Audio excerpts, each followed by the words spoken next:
Welcome to how states are future fitting their real estate portfolios. So, this is a series of conversations that's produced in partnership between JLL and NASCA. My name is James Cook. I'm a researcher at JLL, and today we're going to be talking about a recent research report that was conducted by JLL and NASCA together. One of the states that we looked at for that report was the state of Utah. So Utah is in what we think is an advanced stage of rethinking its real estate strategy. So we're going to talk with them to find out more. But before we get to Utah, we're going to welcome Jamie Rogers. Welcome, Jamie. How are you doing today? Thank you. Pretty good, James. Good to see you. Yes, it's great to see you as well. So Jamie is the deputy director at NASCA, and we asked her to come in today just to give us a little bit of an overview. Well, first of all, Jamie, not everybody who's watching this video even knows what NASCA is. So what is NASCA? Yeah, great question. So, NASCA, we're the National Association of State Chief Administrators. That means we represent state chief administrators, state chief operating officers. They look a little bit different in every state, but their portfolio is usually all the operations side of government. Think of HR, fleet, facilities, IT, budget, risk. So we, as an association, are their industry voice, thinking about industry trends and best practices for chief administrators around the country. Perfect. That's great. So you've got a very specific audience. If you're part of that audience, you know who you are, people. So you partnered with JLL to do research around portfolio optimization. What was the impetus, the catalyst for that? Why now? Yeah, absolutely. So every year we get our members together to talk about what are the industry trends, what is emerging on your portfolio, what is your governor tapping your shoulder and saying we need to be focused on this. So last year, at this time, our committee got together, and as an association, we decided that real estate was forefront in all of their minds. This would have been last year, early pandemic, and lots of states were really thinking about either reducing their real estate or changing their real estate for new hybrid work, for ways people were working, as well as thinking through budget optimization. So based on all of their insights, they were all talking about it. We decided to partner with an industry leader in this and provide recommendations and best practices for all those states that are considering big changes to their real estate. Yeah, it is certainly a time of great change. So, Jamie, we're going to talk to you more, I believe, in future podcasts. But Absolutely. Yep. we're going to say goodbye for now. All So we'll talk to you later, Jamie. And let's welcome our main interview guest today, which is Sarah Bull. Hey, Sarah, how are you doing? I'm great, James. How are you? Excellent. So Sarah is with one of the states that was a part of this study, the state of Utah. So Sarah, you're the assistant director at the Division of Facilities, Construction, and Management for the state of Utah. That fits nicely on a rather large business card, I would imagine. That's a little bit of a mouthful. Yeah, we use an acronym for sure. Oh, yeah. I mean, there's one thing that state governments love. It's acronyms, right? Yep. Okay, let's get into it. We saw so many different states in our research that had different real estate changes that they were considering. And a lot of them told us, yeah, we decided to do this for budget reasons, or the pandemic was a catalyst. But state of Utah, you guys have been making plans for hybrid work since before we even knew about COVID-19. So tell me about that process. What was that pre-pandemic process like for you? Absolutely.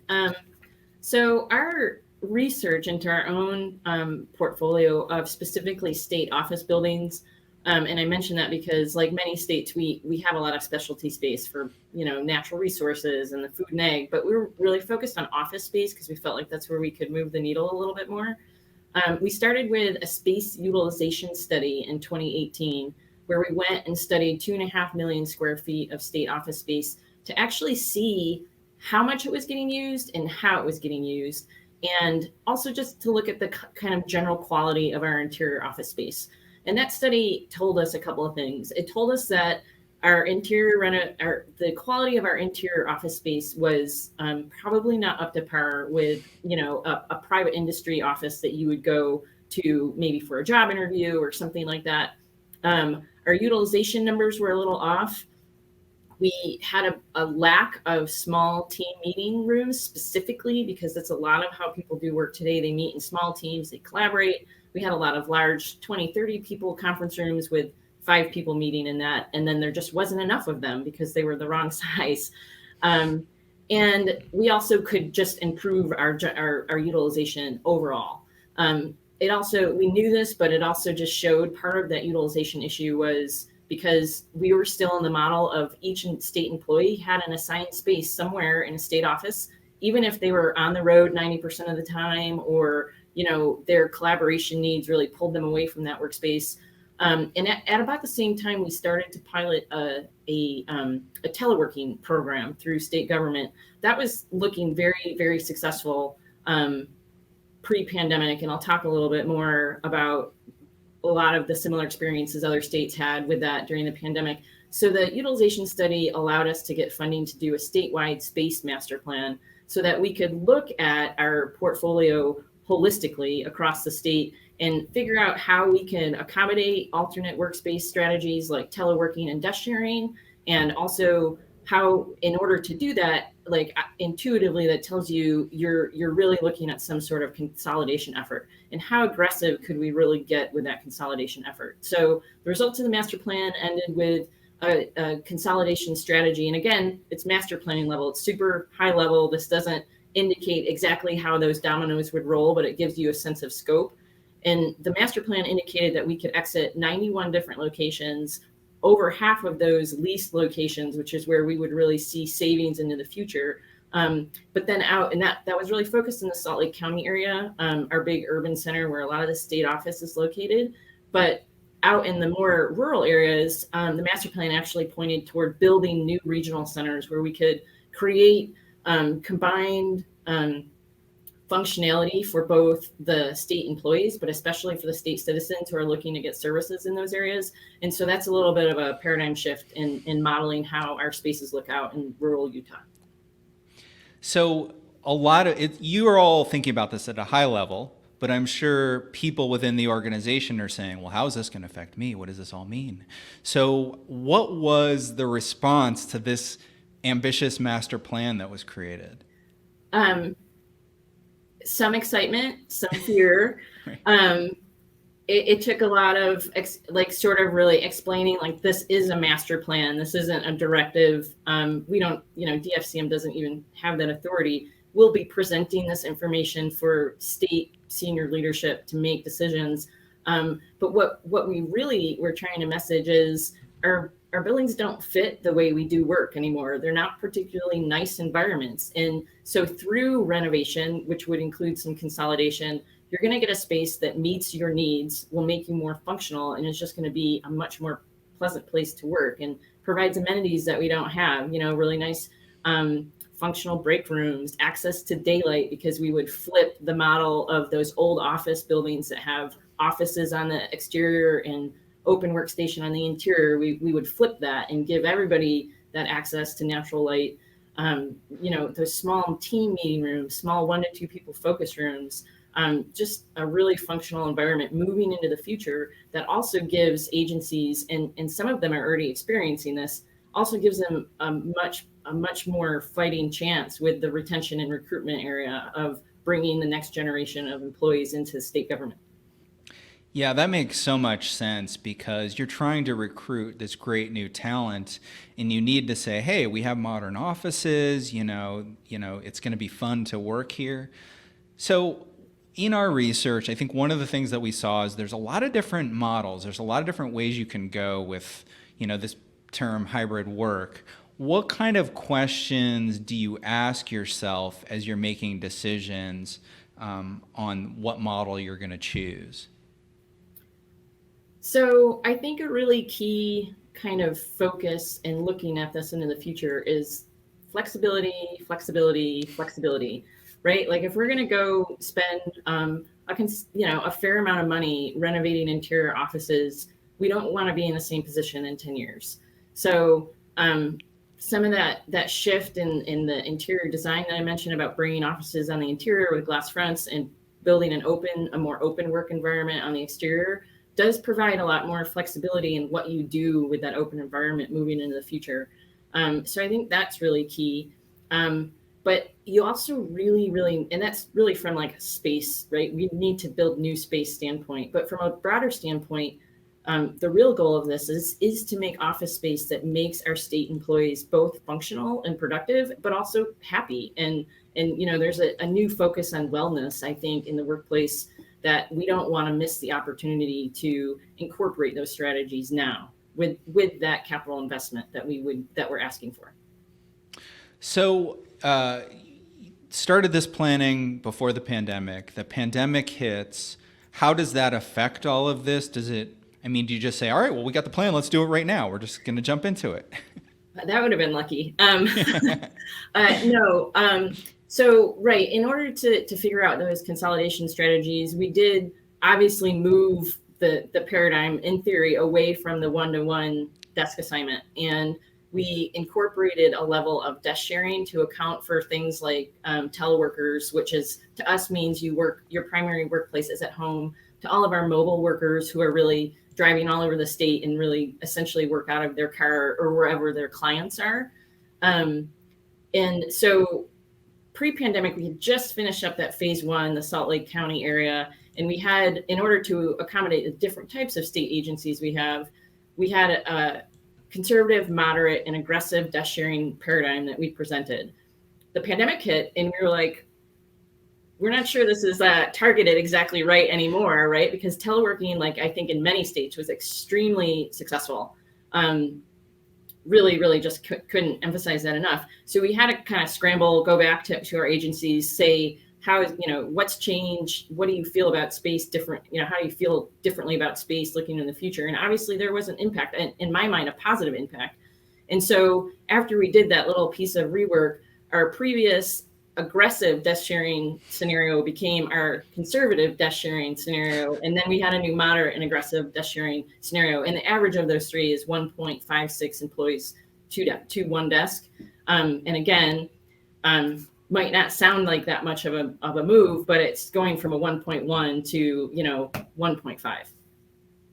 Yeah, that's a huge shift when you start talking about large numbers of employees. So one of the things that I think multiple states are running into is that you've got the city and the rural employees. And, with you, you're concentrated in Salt Lake City, but then there's a lot of people in these other counties. Is there a different strategy and a different reaction, or how do you do that? Yeah, and I touched on this, but I can talk about it a little bit more. So the phase two, the master planning out in those rural areas, really kind of is a totally different. There is sort of the sense of consolidation. We have a lot of small, either owned or leased spaces out in rural areas. Smaller offices because they have less clients, kind of scattered, in obvious geographic areas around some of the focal points of rural Utah, like St. George or Logan. But looking at the economic scenario, which is really what the master plan was based in, it actually makes sense for us to start building these regional centers out in those communities. We're recommending actually 7 new regional centers in various locations around Utah and renovating 3 existing regional centers. And that provides that access to state office space that doesn't currently exist in the best fashion or at all for employees who do want to live in rural areas and can take advantage of the teleworking program. But sometimes they might need to come to one of those regional centers because they need to meet or in person, or they just need access to technology that they don't have at home. And that would allow us to build that infrastructure and really support the initiative around having more employees be rural citizens of the state rather than this big focus on Salt Lake County. I love it. Was there a target for how far away employees, should be from one of these regional centers? Within 20 minutes, 30 minutes, an hour? So we generally, both from the employee standpoint and the service standpoint for the customers, we tried to, when we were looking at those kind of locations scattered all around, we tried not to shift the drive more than 45 minutes to an hour. But again, this is right now, this is all theory. We haven't built any of these regional centers. So, but we were conscious that, again, it was a little bit more from the client standpoint, that it could be a burden on somebody who's used to driving 20 minutes to go to a 40 or 60-minute drive. So that's what would be the next level of feasibility study type work, to look at those regional centers and make sure we, the locations that we proposed are correct. But we did absolutely consider that. I mean, rural Utah is a big place, and we want to make sure we can support the clients and support the employees. Fantastic. I love it. So let's think about other people from other states who might be watching or listening to us right now. A lot of them, I'm sure, are getting encouraged to, maybe reduce real estate portfolio because it is expensive. It's a lot of money on the books. Any other strategies or advice that we haven't talked about that people might consider in portfolio reduction? Well, I can talk about a strategy that was important to us. It could be very specific to Utah, but there could be other states who feel like they're in the same position right now, is going back to that utilization study and just kind of reconfirming that our interior office spaces were 20, 30, sometimes 40 years old. At some point, that space becomes so not functional, even though we have a great funding stream and we do tremendous work every year to keep, the infrastructure in the buildings up to current year. So a lot of people refer to that as the bones of the building. We know the bones of our buildings are good, but sometimes when you walk through them, you might not feel that way. But that's where the employees are working. And if at some point that space isn't functional anymore, that agency is going to come ask us for a new building, or just new space, because they don't really see any way else to solve that problem. And so this is part of our scenario planning around the master plan, is that if we can get a good fund for however long we can get it, but the initial plan pointed to about 8 or 10 years of worth of renovation work, we can head off those new building requests. And renovating a space, like doing a really deep gut reno on an office building, is somewhere around $200 a square foot. But a new build, at least in Utah, is $500 a square foot or up. And so there's actually a very large cost avoidance piece to us about getting out in front of these interior renovations, on top of making the spaces functional and more supportive and just nicer places to work. We could really avoid potentially 10 years of new construction requests. That sounds great. That sounds like everybody's happy in that scenario. Well, we're quickly running out of time, Sarah, but I've got one more question for you.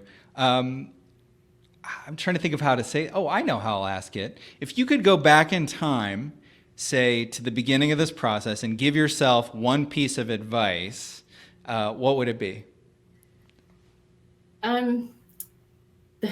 That's a tough question, but I think what I would have to tell myself is, so I'm good at collecting data and having data, and we did that and we proved a business case.